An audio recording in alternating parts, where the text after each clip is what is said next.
Hey everyone, welcome to my foundation classes your anytime classroom. तो guys अभी चल रहा है हमारा बिहार ईएसआई यानी इन्फोर्समेंट सब इंस्पेक्टर का टेस्ट सीरीज, ठीक है, जो आपके परिवहन विभाग में वैकेंसी आया हुआ है। और इसमें हमारे बहुत सारे सेट्स हो चुके हैं।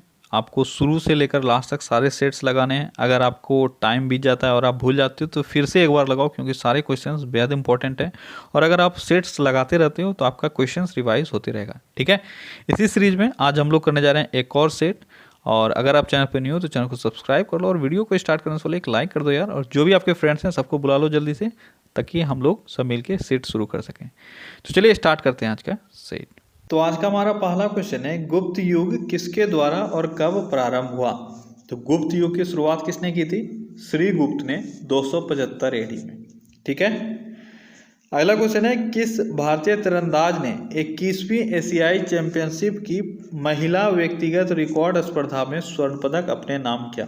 21वीं एशियाई चैंपियनशिप में महिला व्यक्तिगत रिकॉर्ड अपने नाम किया, वो कौन सी महिला खिलाड़ी थी? वो थी दीपिका कुमारी, ठीक है।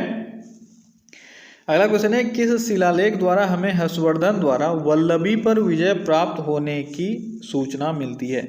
हर्षवर्धन ने वल्लभी पर विजय प्राप्त किया था, इसकी सूचना हमें किस शिलालेख से मिलती है? तो वह है नौशासी ताम्र प्लेट, ठीक है। नौशासी ताम्र प्लेट से हमें यह पता चलता है कि हर्षवर्धन ने वल्लभी पर विजय प्राप्त किया था। अगला क्वेश्चन है, किसके शासनकाल में ह्वेन-सांग ने चालुक्य राज्य का दौरा किया? ह्वेन-सांग ने चालुक्य राज्य का दौरा किसके शासनकाल में किया था? किसके शासनकाल में? पुलकेशिन द्वितीय के शासनकाल में। ह्वेन-सांग किसके दरबार में आया था चीन से भारत? यह आया था हर्षवर्धन के दरबार में, लेकिन इन्होंने चालुक्य राज्य का भी दौरा किया और उस वक्त के शासक थे पुलकेशिन द्वितीय। अगला क्वेश्चन है, बादामी के चालुक्यों द्वारा मंदिर बनाने की विधि की कौन सी विधि विकसित की गई थी? तो बादामी के चालुक्यों के द्वारा मंदिर बनाने के लिए किस विधि का प्रयोग किया गया था? तो कौन सा विधि है वो है बेसर विधि, ठीक है। जनरली जो साउथ इंडिया का विधि है वो है द्रविड़ विधि, लेकिन बादामी के चालुक्यों के द्वारा बेसर विधि को अपनाया गया था। अगला क्वेश्चन है, कांचीपुरम में किसने प्रसिद्ध बैकुंठ पेरुमल मंदिर बनवाया था? बैकुंठ पेरुमल मंदिर इंपॉर्टेंट क्वेश्चन है, याद रखना। ये कहाँ स्थित है? ये कांचीपुर में स्थित है। और इसको किसके द्वारा बनवाया गया था? इसको नरसिंहवर्मन द्वितीय के द्वारा बनवाया गया था। अगला क्वेश्चन है, किस देश के नवनिर्वाचित राष्ट्रपति गोटाबे राजपक्षे हाल ही में 3 दिवसीय दौरे पर भारत पहुंचे थे? ठीक है, पहुंचे हैं नहीं, पहुंचे थे, ठीक है। कौन है ये? गोटाबे राजपक्षे। अब इसको अभी आपको याद रखना है, क्योंकि आप नाम में कंफ्यूज हो सकते हो, ठीक है। ये हैं श्रीलंका के राष्ट्रपति, जो नवंबर 2019 में नियुक्त हुए थे, ठीक है। निर्वाचित हुए थे, नियुक्त नहीं, निर्वाचित हुए थे। और वहाँ के पीएम कौन है? वो है महिंद्रा राजपक्षे। तो दोनों से आपको कंफ्यूज नहीं करना है, यह है महिंद्रा राजपक्षे और यह है गोटाबे राजपक्षे। गोटाबे राजपक्षे हैं राष्ट्रपति और महिंद्रा राजपक्षे हैं वहाँ के पीएम। अगला क्वेश्चन है, हाथी गुम्फा के शिलालेख किस राजा को प्रमाणित करते हैं? हाथी गुम्फा के शिलालेख किसको प्रमाणित करते हैं? यह है कलिंगराज खारवेल, ठीक है।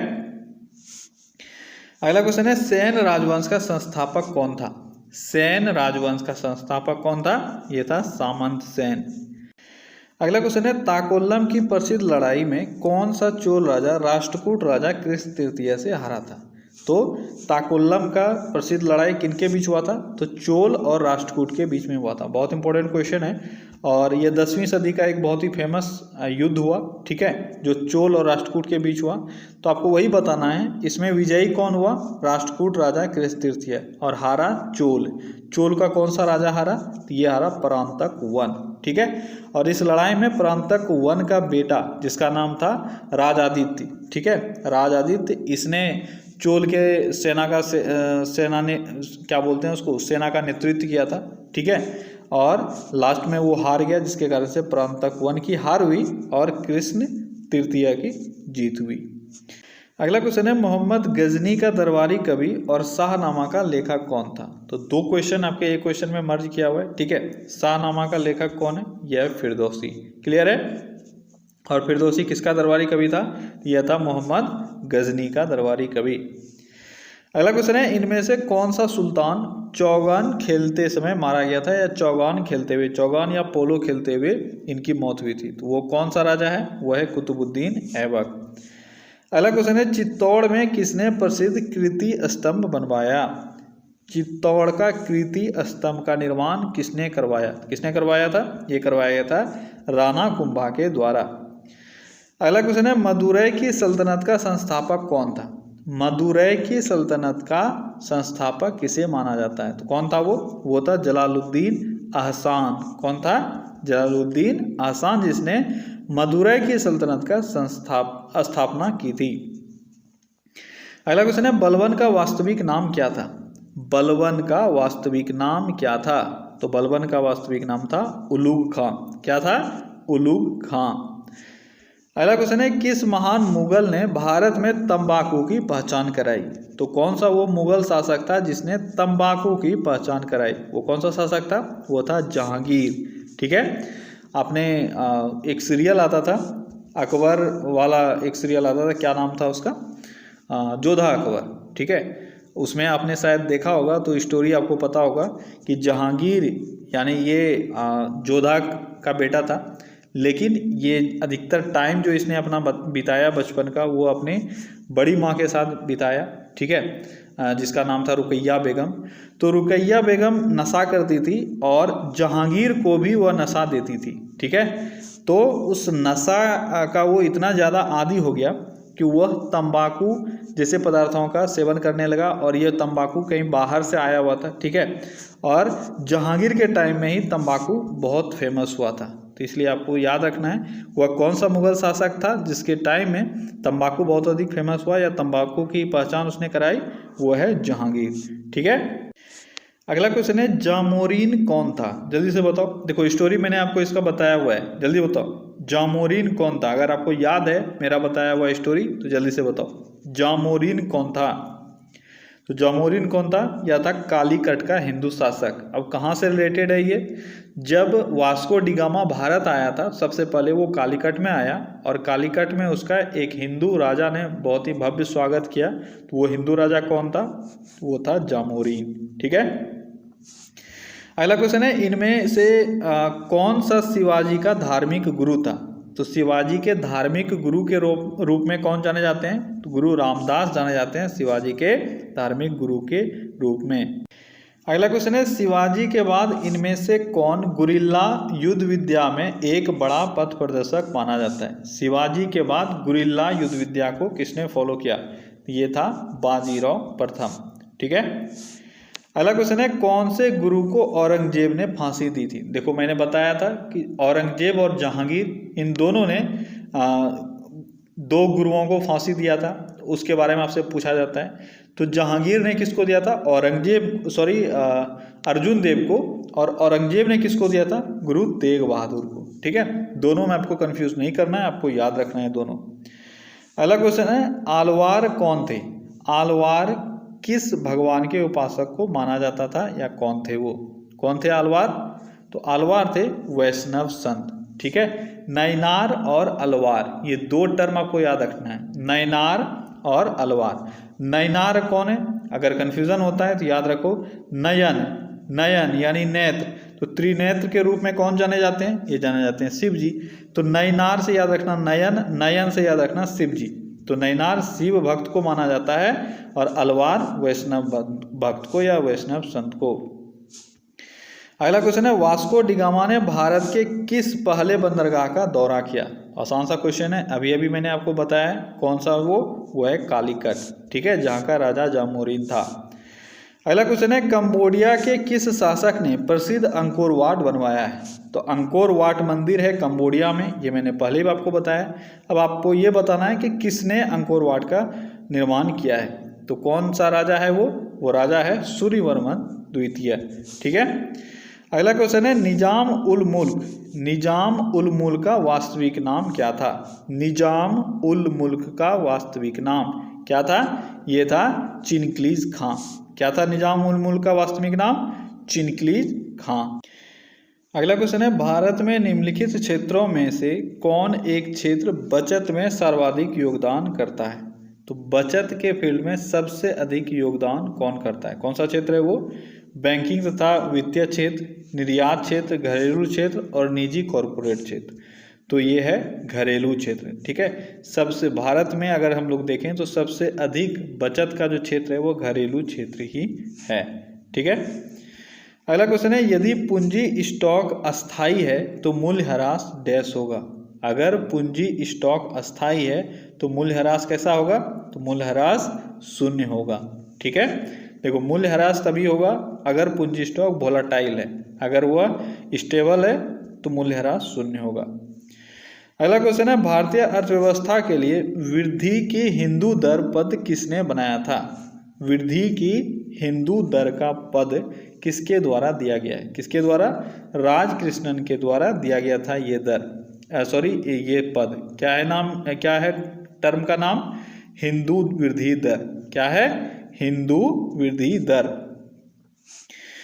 अगला क्वेश्चन है, विश्व बैंक का एक अन्य नाम है। वर्ल्ड बैंक को हम लोग किसी और नाम से पुकार सकते हैं, किस नाम से? तो वह है अंतर्राष्ट्रीय पुनर्निर्माण तथा विकास bank, IBRD, international bank of reconstruction and development. ठीक है, international bank of reconstruction and development यानी अंतर्राष्ट्रीय पुनर्निर्माण तथा विकास बैंक। अगला क्वेश्चन है, एक वर्ष का राजस्व एकत्र करने का प्रस्ताव सरकार किस विधेयक द्वारा करती है? एक वर्ष का राजस्व एकत्र करने का प्रस्ताव सरकार किस विधेयक के द्वारा करती है? ये करती है वित्त विधेयक के द्वारा। अगला क्वेश्चन है, प्रोफेसर अमर्त्य सेन को नोबेल पुरस्कार किस क्षेत्र में उनके योगदान के लिए दिया गया था? प्रोफेसर अमर्त्य सेन यह एक अर्थशास्त्री थे और इनको किस चीज़ के लिए नोबेल पुरस्कार मिला था? इनको मिला था कल्याण अर्थशास्त्र यानी वेलफेयर इकोनॉमिक्स के लिए। ठीक है, अगला क्वेश्चन है, डॉलर के सापेक्ष रुपये का विनिमय दर में वृद्धि से निम्न में से कौन सा वर्ग लाभान्वित होगा? अच्छा क्वेश्चन है। ठीक है, क्या बोला जा रहा है? अगर डॉलर के रेस्पेक्ट में हमारे करेंसी का एक्सचेंज वैल्यू बढ़ जाता है, ठीक है, गिर नहीं जाता है, बढ़ जाता है, तो किस वर्ग को सबसे अधिक बेनिफिट होगा? जल्दी बताओ, किस वर्ग को सबसे अधिक बेनिफिट होगा? या तो इंपोर्ट करने वाला यानी आयातक या निर्यातक, या दोनों, या इनमें से किसी को नहीं। सबसे अधिक बेनिफिट होगा आयातक को। ठीक है, डॉलर के रेस्पेक्ट में अगर एक्सचेंज रेट हमारा बढ़ जाता है, तो मैंने पहले बताया था एक्सचेंज रेट बढ़ जाता है, इसका मतलब क्या हुआ? इसका मतलब हुआ कि एक डॉलर का अगर आप 70 रुपये अभी दे रहे हो तो $1 के बदले में आपको 70 रुपये नहीं 60 रुपये देने हैं। ठीक है, तो अगर 60 रुपये दे रहे हो और पहले आप 70 रुपये दे रहे थे यही सेम सामान के लिए जो $1 का, मान लो एक टॉफ़ी है $1 का अमेरिका में मिल रहा है, तो फायदा किसको होगा? जो आयात कर रहा है। अब जो एक्सपोर्ट कर रहा है यानी निर्यात कर रहा है, उसको तो पहले 70 मिल रहा था और अब 60 मिल रहा है, यानी उसको नुकसान हो रहा है। ठीक है, आपको ये समझना है, रटना नहीं है। अगला क्वेश्चन है, भारत में मुख्यतः किस प्रकार की बेरोजगारी पाई जाती है?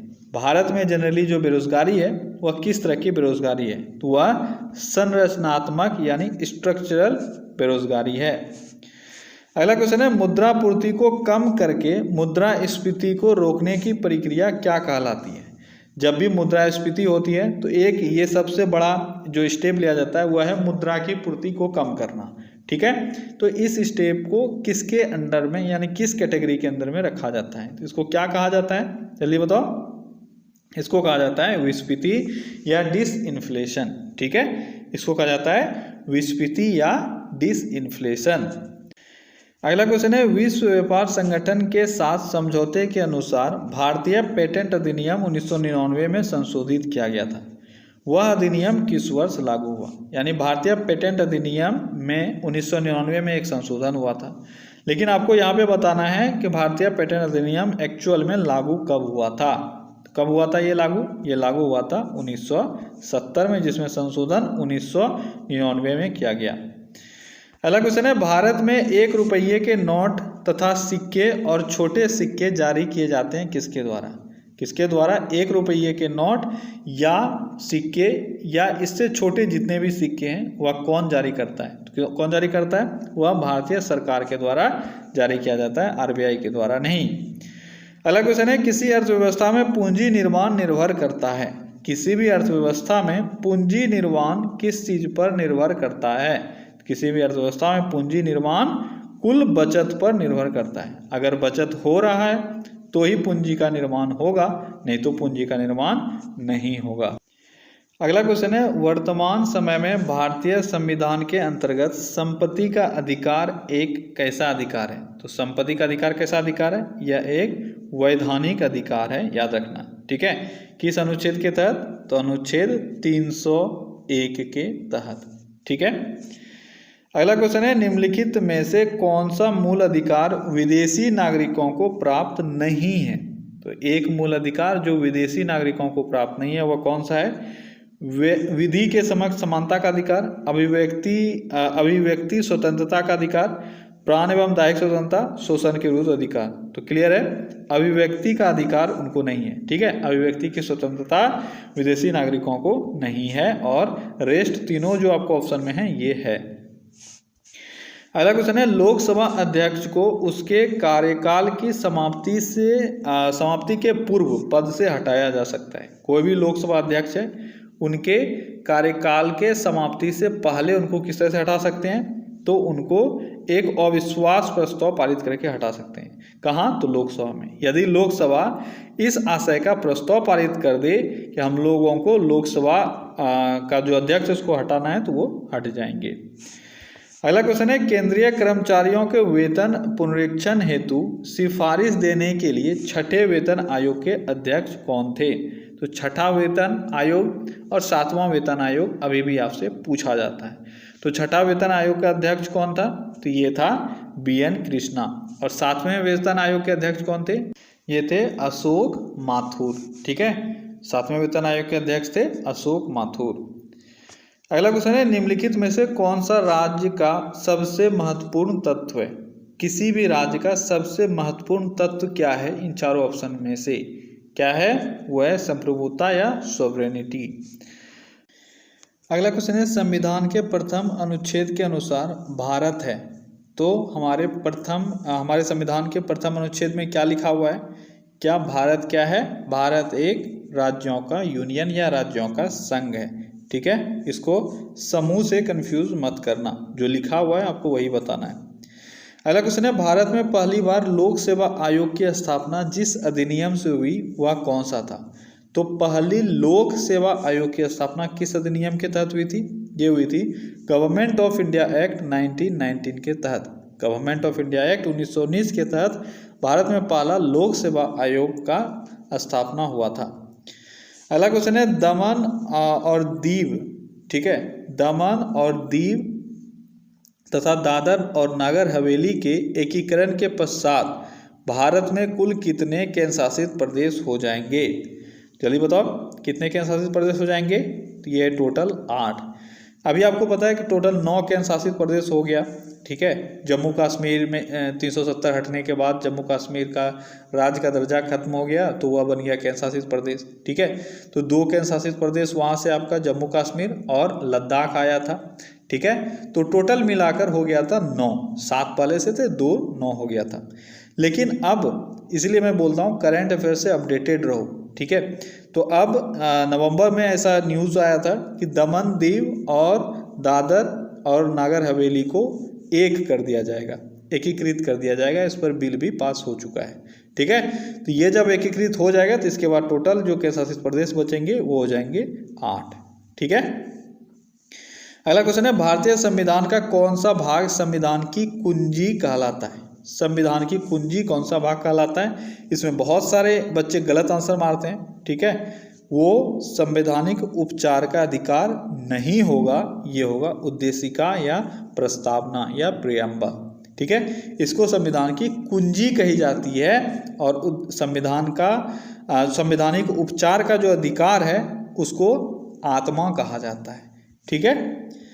अगला क्वेश्चन है, भारतीय संविधान के किस अनुच्छेद के अंतर्गत राष्ट्रपति को अधिकार है कि वह किसी बिल पर अपनी अनुमति रोक ले? यह किस अनुच्छेद के तहत ये पावर मिला हुआ है? यह है अनुच्छेद 111, ठीक है, जिसको हम लोग वीटो पावर भी बोलते हैं राष्ट्रपति का। अगला क्वेश्चन है, भारत का सर्वोच्च न्यायालय एक अभिलेखीय न्यायालय है या कोर्ट ऑफ रिकॉर्ड है? इसका आशय क्या है?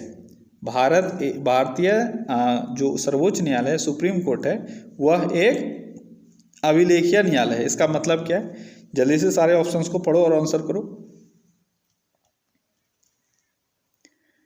जल्दी पढ़ो। तो आपका सही आंसर है वो है बी। ठीक है, इसके सभी निर्णयों का साक्ष्यात्मक मूल्य होता है और इस पर किसी भी न्यायालय में प्रश्न चिन्ह नहीं लगाया जा सकता है। अभिलेखीय न्यायालय का मतलब यही हुआ।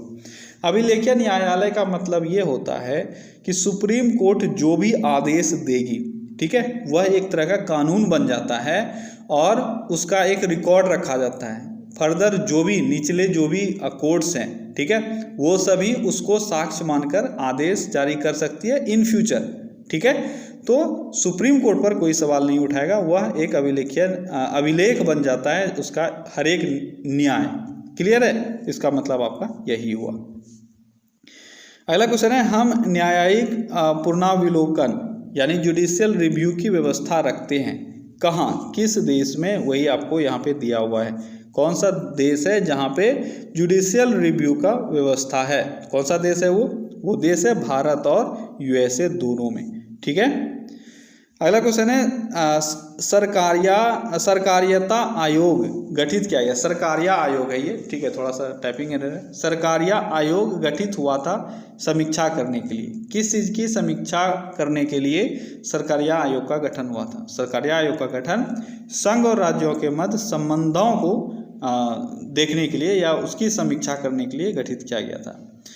अगला क्वेश्चन है, भारत के उपराष्ट्रपति निर्वाचित होते हैं, तो भारत के उपराष्ट्रपति किनके द्वारा निर्वाचित किए जाते हैं? तो भारत के उपराष्ट्रपति, जल्दी बताओ, क्या निर्वाचन मंडल द्वारा जो राष्ट्रपति को निर्वाचित करता है वही होता है या संसद के दोनों सदनों का सभी सदस्य? तो आपका सही आंसर है संसद के दोनों सदनों के सभी सदस्य के द्वारा भारत का उपराष्ट्रपति निर्वाचित होता है। ठीक है, और उपराष्ट्रपति का अनुच्छेद क्या है? उपराष्ट्रपति का अनुच्छेद है 63।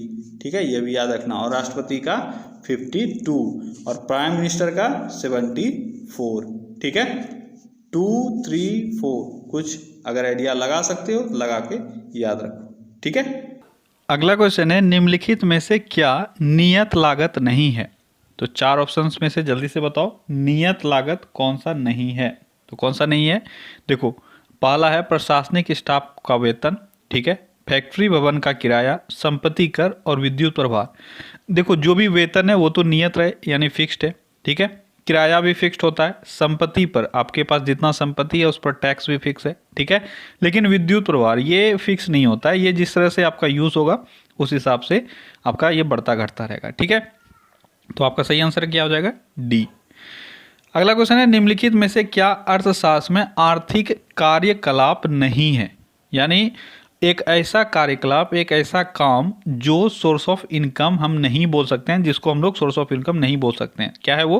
पहला आपका अध्यापक द्वारा विद्यार्थियों को कॉलेज में बढ़ाया नहीं है, ये पढ़ाया जाना। ठीक है, दूसरा है अध्यापक द्वारा विद्यार्थियों को कोचिंग संस्थान में पढ़ाया जाना। तीसरा है अध्यापक द्वारा घर में अपनी पुत्री को पढ़ाया जाना। तो आपका सही आंसर है अध्यापक द्वारा घर में अपनी पुत्री को पढ़ाया जाना। अध्यापक अगर घर में अपनी पुत्री को पढ़ाते हैं तो वह एक सोर्स ऑफ इनकम नहीं है, वह बस अपने पुत्री को पढ़ा रहे हैं, उससे कोई इनकम जनरेट नहीं होता है।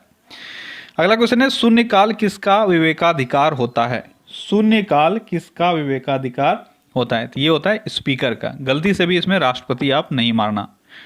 अगला क्वेश्चन है, मांग लोच किसी वस्तु की मांग की गई मात्रा की किसके प्रति अनुक्रियाशीलता को मापती है? मांग का लोच यानी मांग का जो भी इलास्टिसिटी है, इलास्टिसिटी ऑफ डिमांड है, वह वस्तु की डिमांड जो भी होती है उसके किस मात्रा के प्रति रिस्पॉन्सिव है। तो चारों ऑप्शन को पढ़ो और जल्दी से आंसर बताओ क्या होगा आपका सही आंसर। तो आपका सही आंसर होगा वस्तु की कीमत में परिवर्तन। ठीक है, जो डिमांड होता है वह वस्तु के कीमत पर निर्भर करता है। वस्तु के कीमत में अगर परिवर्तन हो रहा है तो डिमांड का इलास्टिसिटी डिफर करता है। ठीक है, अगला क्वेश्चन है, उपभोग फलन किसके साथ उपभोग के संबंध को अभिव्यक्त करता है? उपभोग फलन हो गया आपका कंजम्पशन फंक्शन जो है, ठीक है, कंज्यूम जो आप चीज़ों को करते हो, किस चीज़ के साथ डिफर करता है, तो वह आपके आय के साथ डिफर करता है। ठीक है, अगर आप लोगों का आय कम है तो उपभोग की गई वस्तुओं की सूची जो है वो अलग होगी। जैसे ही आपका आय बढ़ेगा, उपभोग आप अलग तरह की चीज़ों को करने लगोगे। जैसे आपका अगर कम इनकम है तो आप टीवी देखोगे, ज़्यादा इनकम है तो आप प्लाज्मा देखोगे, एलईडी देखोगे, कुछ भी देखोगे, तो आपका चेंज हुआ ना। ठीक है, यही है। अगला क्वेश्चन है, मिश्रित अर्थव्यवस्था किसका उल्लेख करती है? मिश्रित अर्थव्यवस्था किसका उल्लेख करती है, जल्दी बताओ। मिश्रित अर्थव्यवस्था यह सार्वजनिक और निजी क्षेत्र दोनों का सह अस्तित्व दर्शाता है। अगला क्वेश्चन है, संसद किसके माध्यम से सार्वजनिक व्यय का नियंत्रण रखता है? तो संसद जो है, हमारा पार्लियामेंट जो है, वह किसके मदद से सार्वजनिक व्यय यानी पब्लिक इन्वेस्टमेंट्स जो भी हैं, ठीक है, उस पर इन्वेस्टमेंट नहीं बोल सकते हैं इसको, एक्सपेंडिचर, पब्लिक एक्सपेंडिचर जो भी है उस पर कंट्रोल रखती है, उस पर नियंत्रण रखती है। किसके माध्यम से? तो नियंत्रक एवं महालेखा परीक्षक, इनका काम होता है जो भी खर्च हो रहे हैं उसको ऑडिट करना। अगला क्वेश्चन है, हर्षवर्धन के राजकवि कौन थे? हर्षवर्धन के राजकवि थे बाणभट्ट। आसान सा क्वेश्चन है। अगला क्वेश्चन है, उच्च न्यायालय के न्यायाधीशों के पद की शपथ किसके द्वारा दिलाई जाती है? उच्च न्यायालय के न्यायाधीशों को पद की शपथ उच्च न्यायालय के मुख्य न्यायाधीश के द्वारा दिलाई जाती है। गलती से भी यहाँ पे राज्यपाल नहीं मारोगे। अगर मुख्य न्यायाधीश होता तो आपका आंसर होता राज्यपाल, लेकिन अदर जो भी न्यायाधीश हैं उनको वहां का चीफ जस्टिस जो है उस हाईकोर्ट का, वही दिलवाते हैं शपथ। अगला क्वेश्चन है, फ्रांसीसी क्रांति ने विश्व को क्या नारा दिया था? फ्रांसीसी क्रांति ने क्या नारा दिया था, जल्दी बताओ। फ्रांसीसी क्रांति ने क्या नारा दिया था? स्वतंत्रता, समानता और बंधुत्व। ठीक है, और फ्रांसीसी क्रांति हुआ कब था? कोई मुझे कमेंट में जल्दी से बताओ, फ्रांसीसी क्रांति कब हुआ था? तो फ्रांसीसी क्रांति 1789 आप पढ़ते हो। ठीक है, 1789 से 1799 तक ये युद्ध चला था। ठीक है, अगला क्वेश्चन है, भारत के राष्ट्रपति केवल किसकी लिखित सिफारिश पर राष्ट्रीय आपात स्थिति की उद्घोषणा जारी करते हैं? किसके लिखित सिफारिश पर आपात स्थिति की उद्घोषणा करते हैं राष्ट्रपति? तो कौन है वो है ऐसा मंत्रिमंडल जिसमें केवल संघ के मंत्रिमंडल के सदस्य हो, उनके लिखित सिफारिश पर। ठीक है, अगला क्वेश्चन है, निम्नलिखित की जोड़ी बनाएं। यानी दिया हुआ है आपको एक साइड नदी और दूसरे साइड दिया हुआ है नगर, यानी किस नदी के किनारे कौन सा नगर बसा हुआ है, आपको ये मैच करना है। पालाई, गोमती, ब्रह्मपुत्र, गोदावरी और कावेरी। ठीक है, दूसरे साइड में है आपका गुवाहाटी, राजमुंद्री, तिरुचिरापल्ली और लखनऊ। अब मैच करके बताओ किस नदी के किनारे कौन सा नगर बसा हुआ है, जल्दी से मैच करो। तो चलो देखो, एक तरफ से हम लोग करते हैं, गोमती के किनारे बसा हुआ है लखनऊ। ठीक है, ब्रह्मपुत्र अब जानते हो असम, यानी गुवाहाटी हो जाएगी, गुवाहाटी हो जाएगा ब्रह्मपुत्र के पास। ठीक है, इसके बाद तीसरा आपका है गोदावरी। गोदावरी के निकट राजमुंद्री बसा हुआ है, और कावेरी अब बच गया आपका, तो कावेरी के पास तिरुचिरापल्ली बसा हुआ है। ठीक है, तो आपका सही आंसर कौन सा हो जाएगा, जल्दी से देखो ABCD में, तो आपका सही आंसर हो जाएगा C। क्लियर है। अगला क्वेश्चन है, किस उभयलिंगी पशु में पर निषेचन किया जाता है? बहुत ही अच्छा क्वेश्चन, बेहतरीन क्वेश्चन है। किस उभयलिंगी पशु में पर निषेचन किया जाता है? सबसे पहली बात तो आपको क्वेश्चन समझ में आना चाहिए। ठीक है, चलो देखो, सही आंसर है इसका केंचुआ। ठीक है, याद रखना। उभयलिंगी का मतलब क्या होता है? उभयलिंगी का मतलब होता है एक ऐसा जीव जिसमें मादा का भी ऑर्गन हो और पुरुष का भी ऑर्गन हो। ठीक है, यानी फीमेल ऑर्गन भी हो और मेल ऑर्गन भी हो, यानी उसमें दोनों ऑर्गन प्रेजेंट रहते हैं, तो उनको हम लोग उभयलिंगी बोलते हैं। क्लियर है। अब यहाँ पे खास बात क्या है, एक ऐसा पशु जो है तो उभयलिंगी, यानी कि मादा और नर दोनों चीजें उसके पास है। ठीक है, लेकिन पर निषेचन यानी उसमें जो फर्टिलाइजेशन होता है वह किसी और के मदद से होता है। अब ये थोड़ा सा कॉन्ट्राडिक्टिंग फैक्टर है ना, अगर एक जीव के पास दोनों चीज अवेलेबल है तो फिर फर्टिलाइजेशन करने के लिए उसको दूसरा जीव क्यों चाहिए? सबसे बड़ी बात यह है। तो ये एक खास इसका लक्षण है केंचुआ का, इसमें जरूर दोनों चीजें अवेलेबल होती है, पर निषेचन के टाइम में निषेचन के लिए इसको किसी और जीव के संपर्क में आना होता है। तो ठीक है, ये केंचुआ का बहुत ही खास इंपॉर्टेंट लक्षण है, तो याद रखना इसका आंसर होगा केंचुआ। अगला क्वेश्चन है, ब्लबर क्या होता है? ब्लबर क्या होता है, जल्दी बताओ। अगर आपने कहीं पढ़ा है ब्लबर क्या होता है, इंपॉर्टेंट क्वेश्चन है, याद रखना। ब्लबर क्या होता है? तो ब्लबर संघ वसा की परत है एक। ठीक है, एक्चुअली में ये ब्लबर है क्या? ब्लबर है फैट टिश्यूज़ का एक लेयर, ठीक है, यानी फैट वाली वसा वाली टिश्यूज़ का एक लेयर है, ठीक है। और ये जनरली आपके जो भी मैरीन एनिमल है, जैसे आपका व्हेल हो गया, जो भी मछली वगैरह बड़े बड़े मछलियाँ सब हैं, मैरीन एनिमल जो भी है उनमें ये जनरली पाया जाता है। उनके स्किन के अंदर एक लेयर रहता है फैट, उससे हम लोग ऑयल भी एक्सट्रैक्ट करते हैं, ठीक है। फिश ऑयल बहुत इंपॉर्टेंट है, आप जानते हो, ठीक है। इसको हम लोग, इस ब्लवर को हम लोग और नाम से जानते हैं, एडिपोज टिश्यूज़। क्या है? एडिपोज टिश्यूज़, इसको इंग्लिश में बोलते हैं, हिंदी में मुझे नहीं पता, ठीक है। एडिपोज टिश्यूज़, ये याद रखना। ये क्या है? ये है ब्लबर। और ये क्या होता है? मैरीन एनिमल के स्किन के नीचे एक लेयर होता है फैट का। अगला क्वेश्चन है, डीएनए के कोडकरण खंड को क्या कहा जाता है? डीएनए के कोडकरण खंड को क्या कहा जाता है? क्या कहा जाता है? ये कहा जाता है कोडोन, ठीक है। और डीएनए, आपको पता है कि डीएनए में जो भी प्रोटीन्स वगैरह पाए जाते हैं, न्यूक्लिक एसिड्स वगैरह पाए जाते हैं, उनका जो स्ट्रक्चर है वो बंडल्ड फॉर्म में होता है, ठीक है। तो उसी का बेसिक यूनिट जो है, ठीक है, उस बंडल्स का, तो उसको हम लोग कोडोन कहते हैं, ठीक है।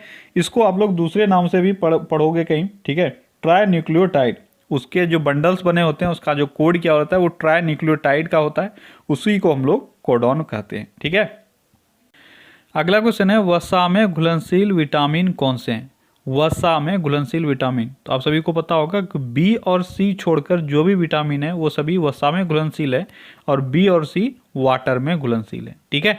अब यहाँ पे देखना पड़ेगा आपको कौन कौन सा विटामिन है, इसका दिया हुआ है आपका साइंटिफिक नेम, ठीक है। टोकोफेरॉल, नियासिन और साइनोकोबालामिन। नियासिन होता है B3, तो ये आपका खत्म हो गया। दूसरा है कैल्सीफेरॉल, कैरोटीन और टोकोफेरॉल। कैल्सीफेरॉल, कैरोटीन और टोकोफेरॉल। तो कैल्सीफेरॉल क्या होता है? कैल्सीफेरॉल आपका होता है विटामिन डी। कैरोटीन ये आपका होता है विटामिन ए। विटामिन ए जानते हो रेटिनॉल होता है, ठीक है, लेकिन कैरोटीन भी बोलते हैं उसको क्योंकि कैरोटीन को ही कन्वर्ट करके विटामिन ए बनाया जाता है हमारे शरीर में, बीटा कैरोटीन को कन्वर्ट करके, तो इसको आप विटामिन ए मान सकते हो। टोकोफेरॉल ये है विटामिन ई, यानी आपका सही आंसर जो है वो हो जाएगा बी, ठीक है। अगला क्वेश्चन है, रेशम का उत्पादन किससे होता है? तो रेशम का उत्पादन रेशम कीट के लार्वा से होता है। अगला क्वेश्चन है, भारतीय राष्ट्रीय कांग्रेस के कहां पर आयोजित वार्षिक सत्र में पूर्ण स्वराज का संकल्प अपनाया गया था? तो वो कौन सा सत्र था? वो था लाहौर सत्र, ठीक है, और ये हुआ था 1929 ईस्वी में, और जवाहरलाल नेहरू थे इसके अध्यक्ष। अगला क्वेश्चन है, श्रम मंत्रालय ने कर्मचारियों की शिकायतों के समाधान और जमीनी स्तर पर श्रम कानूनों के प्रभावी क्रियान्वयन के लिए किस नाम से पोर्टल लॉन्च किया है? तो श्रम मंत्रालय के द्वारा एक पोर्टल लॉन्च किया गया है ताकि जो भी शिकायतें हैं कर्मचारियों की उसको त्वरित समाधान उसका किया जाए और जमीनी स्तर पर श्रम कानूनों को प्रभावी बनाया जाए। इसके लिए एक प्रोग्राम चलाया गया, एक पोर्टल लॉन्च किया गया, उसका नाम है संतुष्ट, ठीक है। अगला क्वेश्चन है, हाल ही में किस देश ने कोरल रीफ को प्रदूषित होने से बचाने के लिए देश में सनस्क्रीन पर प्रतिबंध लगाने की घोषणा की है? जल्दी बताओ कौन सा देश है वो देश है पलाऊ, ठीक है। गैस देखो, करंट अफेयर्स को मैं बार बार बोलता हूँ, पर डे पढ़ो और अच्छी तरह से पढ़ो। करंट अफेयर्स अगर छूट गया तो फिर बाद में आप बहुत पछताओगे।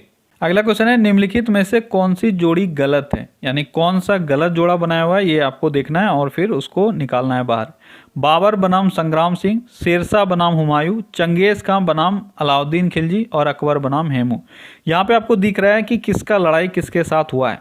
अब आपको ये सब पता है कि नहीं पता है, पर 3 दिनों से मैं डेली बता रहा हूँ चंगेज खां किसके काल में आया था, चंगेज खां का लड़ाई किसके साथ हुआ था? ये हुआ था इल्तुतमिश के साथ। तो अगर अब भी आपको ये याद नहीं है तो फिर आपसे गया गुजरा स्टूडेंट कोई नहीं होगा, ठीक है। ये मैं बोल रहा हूँ, अगर आपको बुरा लगता है तो लगने दो, अगर आपको अभी भी याद नहीं हुआ है तो आप बहुत नीचे हो पढ़ाई में से, इसलिए बुरा लगना चाहिए आपको इस बात पर।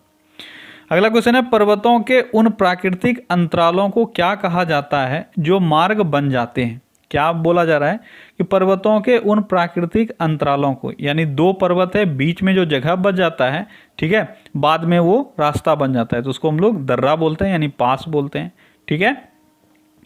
अगला क्वेश्चन है, झूम कृषि कहाँ पर की जाती है? तो झूम कृषि के लिए असम फेमस है और जो भी नॉर्थ ईस्ट स्टेट्स हैं वहाँ पे ये चीज़ फेमस है, ठीक है। अगला क्वेश्चन है, फ्रंटल वर्षा किस कारण से होती है? फ्रंटल वर्षा किस कारण से होती है? जल्दी बताओ किस कारण से होती है? तो वह होता है चक्रवातीय गतिविधियों के कारण। अगला क्वेश्चन है पाक स्ट्रेट किसके बीच स्थित है? पाक स्ट्रेट किसके बीच स्थित है? तो ये स्थित है बंगाल की खाड़ी और मन्नार के खाड़ी के बीच। अगला क्वेश्चन है क्लोरोफॉर्म के संबंध में निम्नलिखित में से कौन सा कथन सही है? क्लोरोफॉर्म आपने बहुत बार इसके बारे में पढ़ा है। अब आपको सारा चीज एक साथ दिया हुआ है और बताओ इसमें से कौन सा दो स्टेटमेंट ऐसा है जो सही है। पहला आपका ये द्रव ईंधन है, दूसरा है ये संवेदना हारक है यानी निश्चेतक है यानी आपको बेहोश करने वाला चीज है। तीसरा है फॉस्जिन उत्पन्न करता है, क्या ये फॉस्जिन से उत्पन्न होता है? और चौथा है आपका अग्निशामक है, क्या ये अग्निशामक है? इन चारों में से जल्दी बताओ कौन सा दो ऑप्शन ऐसा है जो सही है? तो आपका सही क्या हो जाएगा? यह बेहोश करने वाला चीज है, ठीक है, और दूसरा यह फॉस्जिन द्वारा उत्पन्न होता है। तो ये दोनों स्टेटमेंट सही है और रेस्ट गलत है, तो आपका सही आंसर हो जाएगा सी, ठीक है। अगला क्वेश्चन है निम्नलिखित में से किस पद्धति से ऑक्सीजन नहीं तैयार की जाती है? ऑक्सीजन किस पद्धति से तैयार नहीं की जाती है ये आपको बताना है। कौन सा वो पद्धति है? इसमें से आपको देखना पड़ेगा। सबसे पहले जल का विद्युत अपघटन, यानी जल को अगर इलेक्ट्रोलाइसिस प्रोसेस करते हो जल के साथ तो क्या आपको ऑक्सीजन मिलता है? तो हाँ मिलता है, ठीक है। दूसरा है द्रव वायु का प्रभाजी आसवन, यानी लिक्विड एयर का अगर आप फ्रैक्शनल डिस्टिलेशन करते हो तो क्या आपको ऑक्सीजन मिलेगा? हाँ बिल्कुल मिलेगा। ये जो द्रव वायु है यानी लिक्विड एयर है, इसका फ्रैक्शनल डिस्टिलेशन इसको हम लोग O2 या N2 के प्रोड्यूसर के रूप में भी जानते हैं, ठीक है। इससे आपको ऑक्सीजन और नाइट्रोजन मिलते हैं। क्या होता है फ्रैक्शनल डिस्टिलेशन में? उसमें एक एक लेयर बनाकर सब अलग अलग जिसका भी बोल सकते हो ना मेल्टिंग पॉइंट, जैसे आप कुछ भी अगर यूज़ करते हो, जैसे हम लोग पेट्रोल को भी फ्रैक्शनल डिस्टिलेशन से ही सेपरेट कर पाते हैं। कैसे? कि जिसका जिसका जो मेल्टिंग पॉइंट नहीं बॉइलिंग पॉइंट होगा, ठीक है, उस हिसाब से वो बॉयल होके वेपर बनते जाता है, तो वहाँ पे आसान हो जाता है। जो भी आपको सेपरेट करना है उसको उस टेम्परेचर पर ले जाकर आप कर सकते हो। तो ये प्रोसेस होता है, ठीक है, यानी ये भी आपका सही होगा। तीसरा है आपका पोटेशियम परमैंगनेट का वियोजन, यानी जब पोटेशियम परमैंगनेट को आप ब्रेक डाउन करोगे तो आपको ऑक्सीजन मिलेगा। तो हाँ आपको मिलेगा, ठीक है। पोटेशियम परमैंगनेट जैसे KMnO4 होता है, ठीक है, तो इसको जब आप ब्रेक डाउन करोगे तो आपको ऑक्सीजन मिलता है, ठीक है। चौथा है आपका मैग्नीज डाइऑक्साइड का वियोजन, तो मैग्नीज डाइऑक्साइड के वियोजन से आपको ऑक्सीजन नहीं मिलता है, तो आपका सही आंसर यहाँ पे डी हो जाएगा। अगला क्वेश्चन है निम्नलिखित में से क्या मिश्र धातुओं की विशेषता नहीं है? मिश्र धातु यानी एलॉय, ठीक है। इन चारों में से क्या मिश्र धातुओं की विशेषता कभी नहीं हो सकती है? यौगिक मिश्रण, विलयन या समघात निकाय या होमोजेनियस सिस्टम। देखो यहाँ पे आपका सही आंसर हो जाएगा यौगिक, क्योंकि आपको पता है मिश्र धातु यानी दो धातुओं के मिलन से जो मिक्सर बनता है उसको हम लोग मिश्र धातु बोलते हैं, तो वो एक तरह का मिक्सर हो सकता है, ठीक है। लेकिन यौगिक यानी कंपाउंड क्या होता है? दो एलिमेंट के मिलने से जब एक प्रोडक्ट तैयार होता है तो उसको हम लोग यौगिक या कंपाउंड बोलते हैं, ठीक है। तो जब यहाँ पे दो एलिमेंट मिल रहा है और मिश्र धातु में दो कंपाउंड, अलग अलग कंपाउंड या दो अलग अलग धातुएं मिलती है, तो ये दोनों समान लक्षण का कभी नहीं हो सकता है, तो आपका सही आंसर ए हो जाएगा, ठीक है। अगला क्वेश्चन है जल में क्या मिलाने से उसकी अस्थायी कठोरता समाप्त की जा सकती है? जल में क्या मिलाओगे ताकि उसका अस्थायी कठोरता समाप्त हो जाए? तो अस्थायी कठोरता जो होती है वो किसके कारण से होती है? तो देखो अगर जल में क्लोराइड नाइट्रेट या सल्फेट, किसका? तो कैल्शियम और मैग्नीशियम का। अगर कैल्शियम और मैग्नीशियम का क्लोराइड, नाइट्रेट या सल्फेट जल में मिश्रित है तो वह हो जाएगा परमानेंट हार्डनेस उसका, यानी अस्थायी कठोरता का कारण। अगर इसको हटाना है तो उसको हम लोग सोडियम कार्बोनेट से ट्रीट करते हैं, यानी सोडियम कार्बोनेट मिलाते हैं तो फिर वह खत्म हो जाता है क्या चीज़? तो उसका परमानेंट हार्डनेस, ठीक है। अगला क्वेश्चन है विश्वव्यापी तापन का संभावित परिणाम क्या हो सकता है? विश्वव्यापी तापन यानी ग्लोबल वार्मिंग।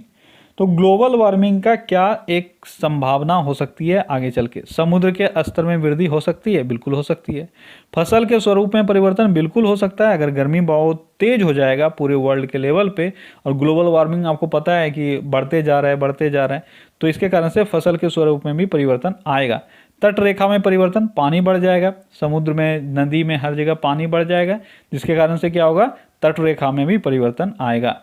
तो आपका सही आंसर हो जाएगा उपर्युक्त सभी। ठीक है, अगला क्वेश्चन है, निम्नलिखित में से अंडा देने वाला स्तनपायी कौन सा है, यानी एग लेइंग मैमल कौन सा है, कौन सा है।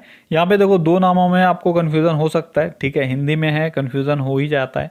तो आपका सही आंसर जो है वह हो जाएगा कंटीला चटीखोर। ठीक है, इंग्लिश में इसको डकबिल्ड प्लेटिपस बोलते हैं, उसी का ये हिंदी है। ठीक है, तो हिंदी में मुझे कन्फ्यूज़न, मुझे क्या, सबको होगा ये नाम देखकर, तो आप इंग्लिश में याद रखा करो।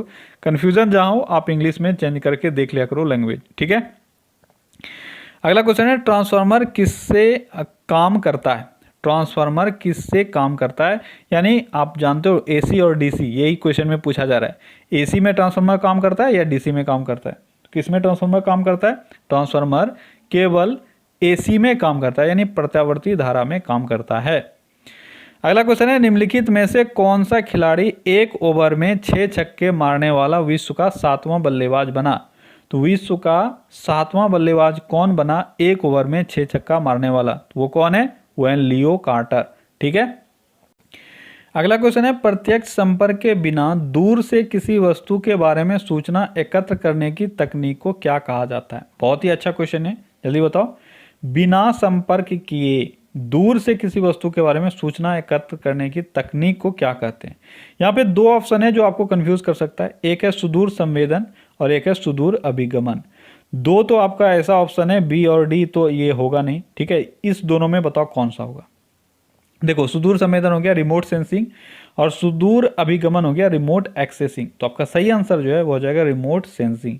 यहाँ पे दिया हुआ है सूचना एकत्र करना, उसको एक्सेस करना नहीं। एक्सेस करने का मतलब होता है उसके साथ आप छेड़छाड़ कर रहे हो। ठीक है, ये जनरली कंप्यूटर्स वगैरह के लिए यूज किया जाता है कि आप इंटरनेट की मदद से इस कंप्यूटर में दूर बैठकर एक्सेस कर रहे हो, तो इसको बोलते हैं रिमोट एक्सेसिंग। ठीक है, और यहाँ पे सूचना एकत्र करना है तो इसको बोलते हैं रिमोट सेंसिंग, जो जनरली सैटेलाइट्स वगैरह की मदद से किया जाता है पृथ्वी पर। आप जानते हो सैटेलाइट की मदद से जानकारी रखने के लिए और निगरानी रखने के लिए हम लोग क्या करते हैं, इमेज वगैरह लेते हैं। ठीक है, तो इसको बोलते हैं रिमोट सेंसिंग। तो आपका सही आंसर हो जाएगा रिमोट सेंसिंग।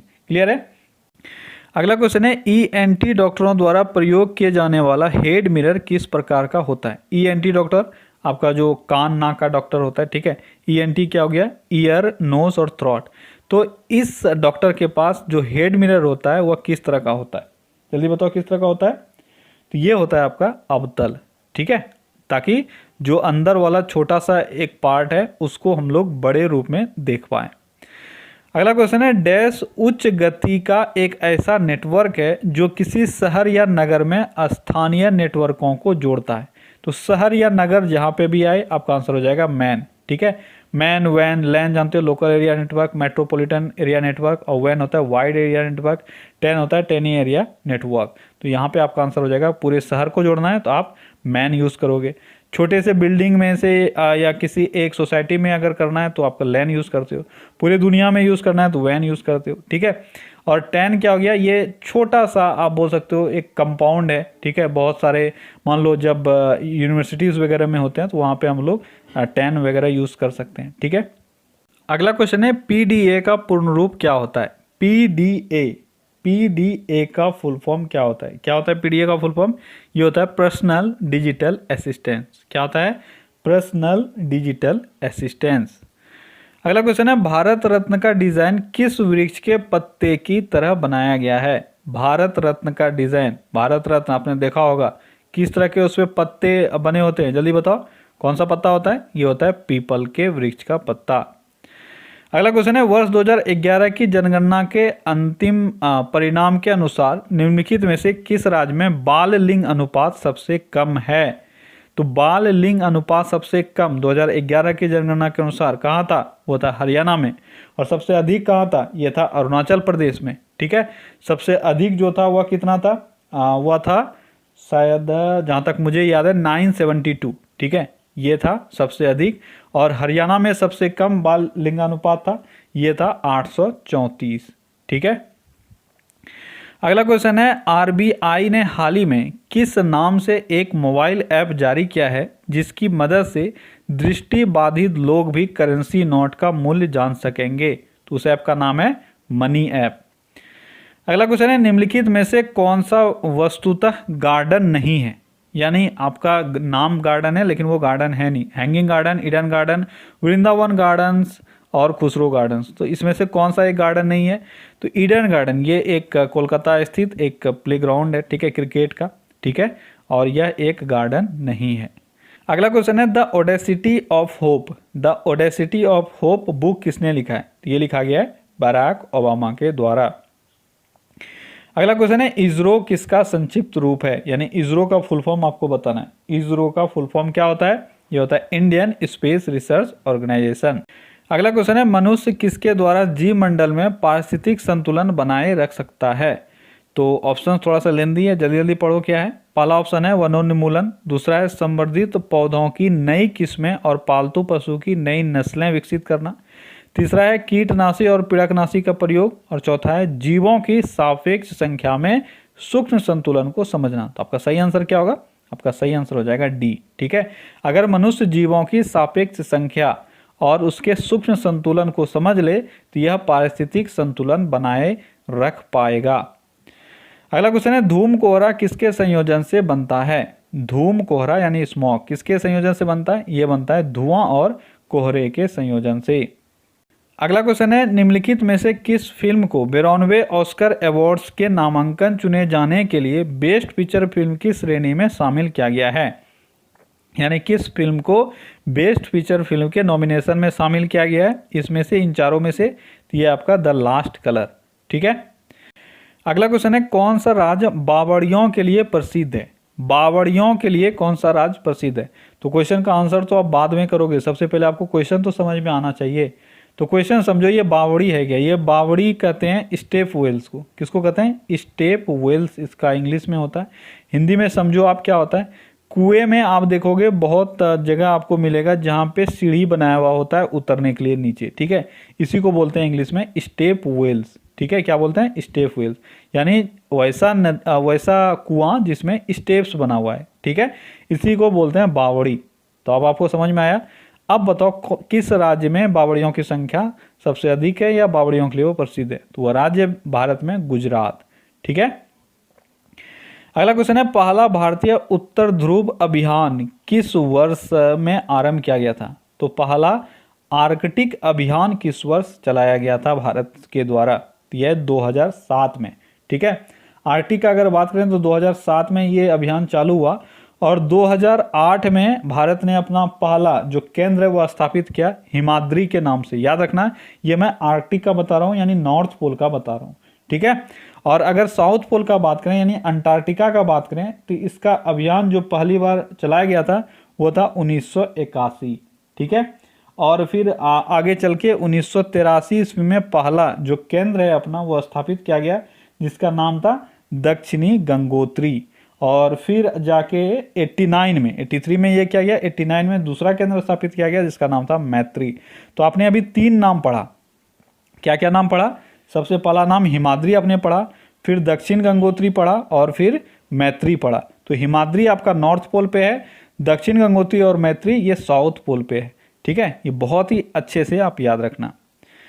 अगला क्वेश्चन है, इंदिरा गांधी नहर परियोजना का जनक किसे माना जाता है? बहुत ही अच्छा क्वेश्चन। इंदिरा गांधी नहर के बारे में आप जानते हो, ये इंदिरा गांधी नहर जो है इसको राजस्थान नहर के नाम से भी जाना जाता है और यह राजस्थान में है। सतलज नदी से इसको पानी मिलता है, सतलज, ब्यास और रावी नदी तीनों से, लेकिन जनरली आप सतलज पढ़ते हो, ठीक है।